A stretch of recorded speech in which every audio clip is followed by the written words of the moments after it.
Merong hawak na mga dokumento si Senador Sherwin Gatchalian kaugnay po kay Bamban Tarlac Mayor Alice Guo.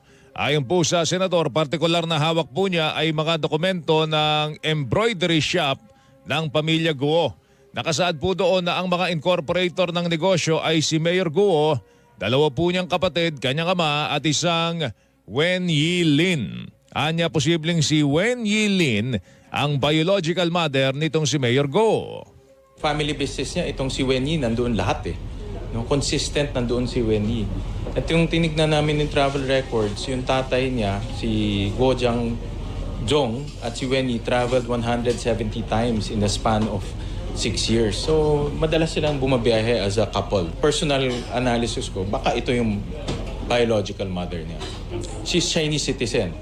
Based on the Bureau of Immigration records. Galing sa Bureau of Immigration, yung yung flight records,